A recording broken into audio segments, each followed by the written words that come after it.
By the way, the Fed is disagreeing with Wall Street on inflation. One says inflation will be cumulative in the next 5 years, about 25 to 30%.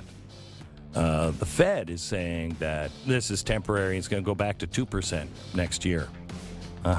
Which one do you believe? Says inflation will be cumulative in the next 5 years, about 25 to 30%.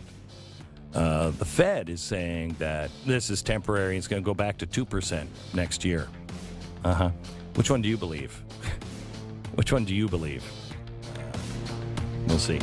All right, next. Who is this Karl Marx?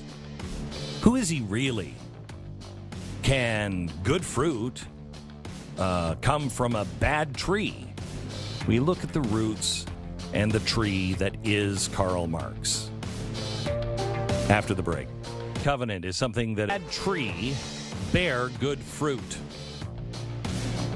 The conventional wisdom, although we're defying and denying all conventional wisdom would tell you no, a bad tree cannot bear good fruit. Well, if that's true, if you're a trained Marxist, is that good fruit or bad fruit? We have to look at the tree. Who was Karl Marx? Jim Simpson, an old friend of the program, is joining us in 60 seconds to answer that question.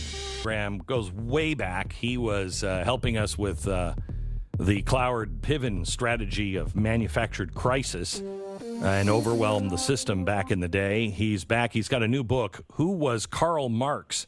The Man, the Motives, and the Menace Behind Today's Rampaging American Left. He has worked under President Reagan, H.W. Bush, Clinton.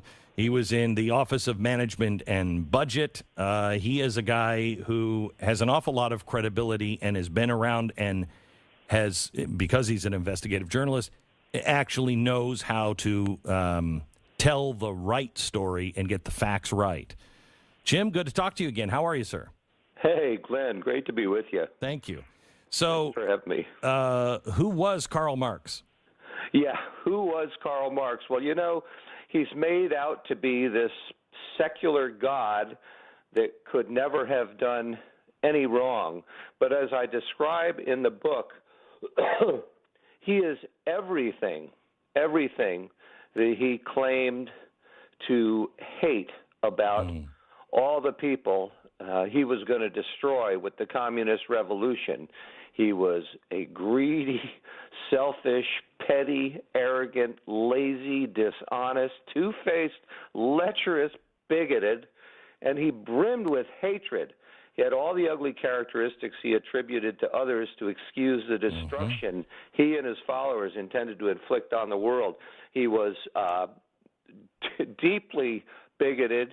He hated blacks. He favored slavery. He called the proletariat he was supposedly going to free from their chains stupid boys, rogues, asses. He spied for the German government on his communist friends for money. And despite the fact that his father was a wealthy attorney who showered money on him, he was perpetually broke and spent his life depending on small cash donations from his co-conspirator Friedrich Engels, who stole money out of his father's business petty cash account, and then spent the rest of his time hovering over ailing relatives, waiting for them to die so he could find out what he would get in their wills. This was the real guy. And it turns out he is typical. Mao Zedong was the same way. Bill Ayers was the same way. The Castro brothers were the same way. These are all impossibly arrogant, greedy, selfish men who believed they had the right to own the world. I mean, really, that's what it comes down to. All they were driven by, really, was power and greed. And the Marxism, communism, is window dressing. It's the marketing plan to sell this monstrous ideology. That's what it is. It is, when you actually learn about him, and a lot of this stuff wasn't known. A lot of the stuff was held back by the former Soviet Union and classified. And I think it was a Verona paper time that some of this stuff was released, but nobody wants to talk about it. Nobody wants to expose it. But it's all factual information, because I think his wife said this should be preserved. Yeah. Well, it's definitely, it's available today. In fact, a lot of my sources come right out of a website called Marxist.org. And it's simply amazing. And, there's still a lot of classified stuff about the Soviet communists and their various meetings. But Marx is just amazing, the truth about his life. 2 of his daughters committed suicide, right. A son-in-law, 3 of his children died of malnutrition while his wife was running around trying to raise enough money to get a coffin for one of their kids. Marx employed what one writer described as a loutish, libidinous, and otherwise useless secretary, because he felt that a man of his stature needed to keep up appearances. I mean, it's simply amazing. It's simply amazing. And this is the guy that all the leftists, all those Antifa folks rioting out in the streets, claim to call their own secular God. Do you get into his faith or lack of? I mean, there's there's evidence that he was a tortured guy and had said in his life, "I sold my soul to the devil." Can you talk about that at all? Yeah, sure. So, they were ethnically Jewish family, but his father converted to Christianity, became a Lutheran so that he could continue to practice law in Lutheran-dominated Germany. And Marx was raised as a Christian, and actually in high school wrote beautiful Christian poetry. It's really quite stunning. I quote it in the book. But when he went off to college, like we are all familiar with, he fell in with the wrong crowd. Some claim it was a Satanist crowd. Richard Wurmbrand, who was a Catholic priest who was tortured by his communist government. I believe he was Yugoslavian or Romanian, I forget. He wrote a book called Marx and Satan. And he quotes Marx's poetry after he made this conversion. Marx wasn't an atheist. He felt like he should be equal to God. And I quote a poem right at the beginning of my chapter on Marx that describes that, and it's really a paraphrase for Isaiah, where God describes Satan. I mean, it's really the same thing. Isaiah says, "I will ascend above the heights of the clouds, and I will be like the Most High," talking about Satan. And Marx says, "I will wander godlike and victorious through the ruins of the world, and giving my words an active force, I will feel equal to the Creator." So Marx hated God. And I really believe actually most atheists, if they're honest, that's the truth. It's not that they don't believe, it's just that they can't imagine God would allow, all the things to happen that happen in the world, and that's their rationalization. But I don't think from what I've read, I don't think Marx was, you could put him in that category of just can't believe that God would allow these things to happen. Right. He was an oppositional, oppositional force. He was. Yes. I think he actually believed in God and was trying to thwart him, taking the opposite positions. Yes, exactly. No, exactly. Absolutely blazing defiance. And that pretty much defines his life and his story.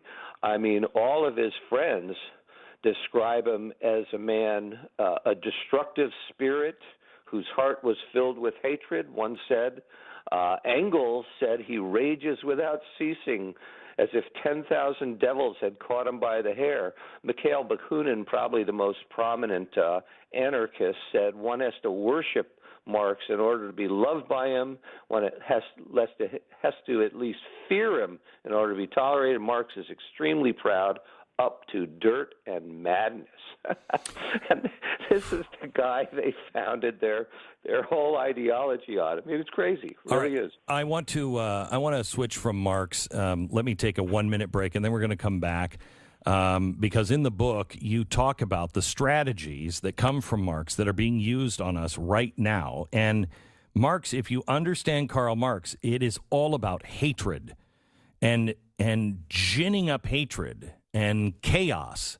And that's what's happening now. Jim has some ways and some things that we need to understand before you go in for an intellectual fight. Jim Simpson, author of the book "Who Was Karl Marx?" out today. Your book pretty much describes everything happening today as a result of Karl Marx and further developed by his followers. Yep. But am I wrong saying that it is chaos and hatred is the main strategy? Yes. No. Absolutely.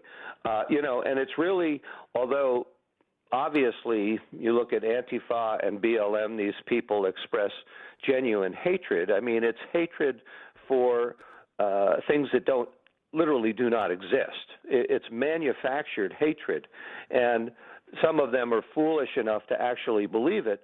But the strategy is basically intimidation. I call it psychological terrorism. And Lenin was the first one to really articulate that. He said, we need to write in a language that inspires hate, revulsion, and scorn towards those who disagree with us. Not towards those who are bad or wrong or anything, to those who disagree with us. And the whole point is to intimidate, marginalize, and as we're seeing, destroy the reputations and the lives of people who are articulate in pulling these guys' covers and showing who exactly they are. They go out to destroy them. And so people don't necessarily go along with this whole idea that, we're white supremacists, we're a racist society and all that, but they're afraid to say otherwise because they see what happens to those people who stand up to the left. And really, nobody wants to be in that position. Nobody wants to be excommunicated from their society, from their friends, from their neighbors, from their family even, losing jobs. It's literally a form of terrorism. And, it was started with Lenin, but it was carried forward through the Soviet Communist Party, telling communist parties of the world, call our opponents bigots, racists, call them anti-Semites, call them fascists and Nazis. And so they just keep repeating that, and over time, people start to actually believe it. And then it got brought forward by another hardcore communist who talked about white privilege. Noel Ignatieff, who was actually a Harvard professor. Even though he did not have the qualifications to be a Harvard professor, he became one anyway. Ask yourself how that happened. And he came up with the idea of white privilege. We have Herbert Marcuse, who deserves a book of his own, who came up with the concept of partisan tolerance. That is, tolerance only of the ideas from the left and complete intolerance right down to the level of thought of anybody who disagrees with them. And so this is where all this stuff came from. And then our favorite guy, Saul Alinsky, put it all together in a manual on how to destroy your enemies called Rules for Radicals. I've been saying for a while, we are in a revolution, but only one side is recognizing it. And the rest of us are like, well, no, it's not that. It's right? Right. Nobody wants to think of that because to do so really requires a whole change in not merely our perspective, but in our lives. I mean, we really have to get off the couch and really get to work because what is that? Our country. What does that mean? I know the longest chapter in the book is all about Václav Havel. That's one of the ideas in that chapter. Yeah, I quote Havel later. One of my readers sent me an essay he wrote. I didn't actually know that he had said the same thing, but it's very important because his suggestion, he was the leader of Czechoslovakia after the Soviet Union, quote unquote, fell. He was the Czech Republic's first president, and he said the only way to circumvent the communism that is deeply entrenched in the culture and the society and the institutions, which is the same problem we have here, is to create a parallel society. And you create a parallel society that everybody will find preferable because what the communists set up is so horrific. Nobody wants to be part of it. They just don't have any options. But we have a very good opportunity here, especially in state and local government. We watch how the school boards are being overthrown. And, of course, how the national government comes in and says, well, we're going to declare those people domestic terrorists. Right. It's totally insane. But we have to provide those alternatives. And as we do, the votes and the money drain from the left and go back to freedom-loving America. And that's what we need to do. And that chapter describes at great length. It is the longest chapter with hundreds and hundreds of suggestions on ways to do that and the ways that we should behave. And a lot of it involves things that don't really require that we really change our lifestyle too much because, most people just aren't going to do that. Most people aren't going to go out in the street and start fighting against Antifa. Right. Most people aren't going to stand up to this massive cultural incursion that the left has successfully prosecuted over the last 100 years. So we need to figure out a way to work that harmonizes with our abilities and, as Saul Alinsky said, doesn't take us out of our comfort zone. Jim, I'm going to pick your book up today. I'm going to begin to read it today. This is the kind of stuff that I have been looking for. I know your research. I know you know this inside and out, and this is more than just knowing where it all came from, which is really, really important to see how it was built. But I'm very interested in the solutions as well, because we better get moving quickly, or time will run out on us. Jim Simpson, the author of Who Was Karl Marx? The Man, the Motives, and the Menace Behind Today's Rampaging American Left. Who Was Karl Marx? Get it wherever books are sold today. Back in a minute. Job to Sage Steele. She'd be welcome at this program at any time. We seem to be collecting some really good sports people. Maybe it's time for the Blaze to have a whole sports section, full of people that'll actually just tell the truth. Jason Whitlock having a big impact here on Blaze TV. Huge. And Sage is it kills me. I want you to listen to what she said. She's in trouble now with Disney. Suspended. Yeah. I want you to listen to what she said in a podcast. Listen. I respect everyone's decision. I really do. Yeah. But to mandate it is sick. Mm-hmm.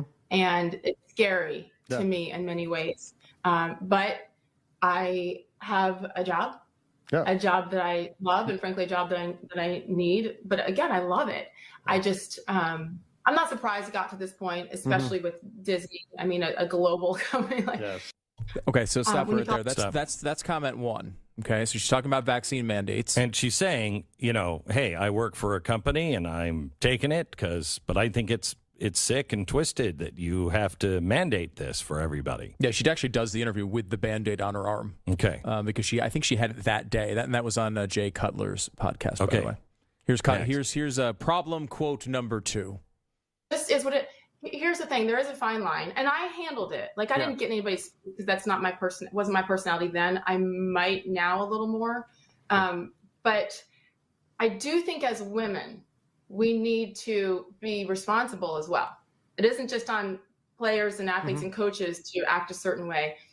I mean, I've had talks with young women who would come in and they'd intern with me, with our channel, or just other women who reach out to me now. And I've said to a couple of them, they're like, well, would you look at my tape? Would you do this? And I've said, listen, I would love to, but the way that you present yourself is not something I want to be associated with. Yeah. So when you dress like that, I'm not saying you deserve the gross comments, but you know what you're doing when you're putting that outfit on too. Yeah. Like women are smart. So don't play coy and put it all on the guys and again, I'm not saying anybody deserves anything. Yes. But we need to be responsible as women too, because we know what we're doing when we put certain things on and then return a certain text. Or you expect somebody's not going to see you if you go to dinner with this guy? Like, that's on us. That's really problematic. Hey, by the way, have you noticed that they don't call the Fox women Fox bimbos anymore? Knows that? No, I have. Yeah, they haven't used that one in a while. Well, yeah, once Roger Ailes stopped controlling the dressing of the women, all of a sudden they started dressing more conservatively, and they don't call them that anymore. I guess, does it left? Does it? You're a bimbo on the way you dress? Is that what it is? Is that what it is? Yeah, very interesting. Interesting point. So that's clip number 2 that was a problem. We also have one on Barack Obama. And if you don't know Sage Steele, by the way, she's biracial, and that becomes important in this quote. When you fill out your census, I'm like, well, I don't know when the last time I filled out my census was, but if they make you choose a race, she's like, what are you going to put? I go, well, both. She's like, well, you can't. She goes, well, what if Barack Obama chose black and he's biracial? I'm like, well, congratulations to the president. That's his thing. I go, I think that's fascinating considering his black dad was nowhere to be found, but his white mom and grandma raised him. But hey, you do you. I'm going to do me. That's a huge problem, apparently. That's a huge problem. Okay, so here's what ESPN said. Now, she's apologized. She said, I know my recent comments created controversy for the company, and I apologize. We're in the midst of an extremely challenging time that impacts all of us, and it is more critical than ever that we communicate constructively and thoughtfully. Would you say she did? I think she did. I mean, she was trying to tackle 3 difficult... Everything's going to be fine. We're having direct conversations with Sage, and those conversations will remain private. Now, according to Front Office Sports, Steele was removed from the air yesterday because of these comments. She also tested positive for COVID-19 but she just had the vaccine. I mean, she literally just had it. So, it certainly wasn't to the point, the 2 weeks after your second shot. She had 1 shot, and it was a couple of days after that. She will be absent from SportsCenter at least 1 week. She'll also not be hosting ESPNW Women Plus Sports Summer, which takes place October 18th through the 20th. I mean, these things are just, it's going to be difficult for these not to just snowball. Because once they out you as you're bad, you have no chance to fight back against these things. The 3 things she said, let's go over them again. Mm-hmm. She said, I don't like the mandate. I got the shot because I love my job. And I need my job. So I got the shot. But I don't agree with it. Now, of course, obviously, this is what a mandate is supposed to do. Now, I don't agree with the mandate, obviously, but the mandate is basically supposed to take people like Sage Steele, who would get the vaccine but don't really want to, and force them to get it. That's what a mandate is supposed to do. But it's actually ESPN's policy working as designed, right? You got someone. Now, I don't think it's a good policy, and I don't think this is a good outcome, but you got someone who was hesitant for whatever reason to take the vaccine, to take it because you threatened their job. So but she took the vaccine, but she then wasn't cured of her skepticism of the vaccine or the mandate. It's a great point. because the policy, in theory, is supposed to accomplish what happened with Sage Steele. But correct. Because she was not won over to their ideological point on it, it's not enough. It's not enough that she's vaccinated. It's more than that. Right. It's so falling she in line. Lose her job because she's not getting the vaccine, but because she got the vaccine and just didn't agree with the policy, but she did it anyway because, as she said, she loves her job, she's still going to get fired. I hope not. And then she said, now as a biracial woman, she said, look, if I'm going to put a race down, I'd put both. You can't do that.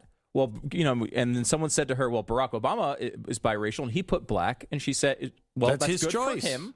Yeah. I don't really understand it, considering basically it was his white relatives who stuck around.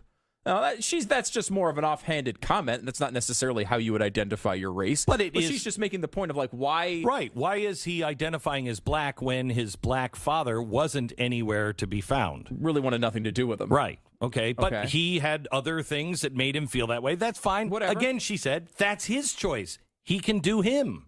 So that's that whole comment. And the last one is this comment about how younger women in the office dress and what comments those might elicit and what ramifications that might have.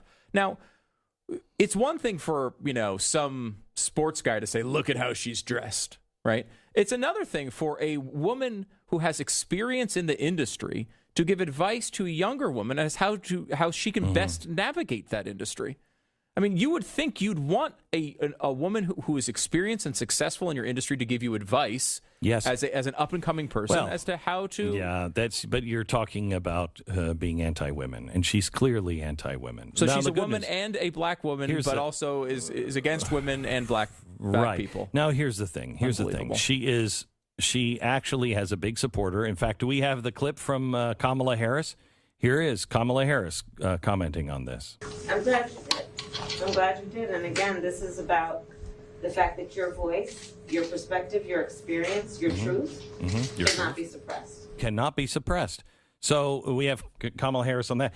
By the way, MIT has canceled the professor's lecture after videos and op-ed rebuking equity agenda.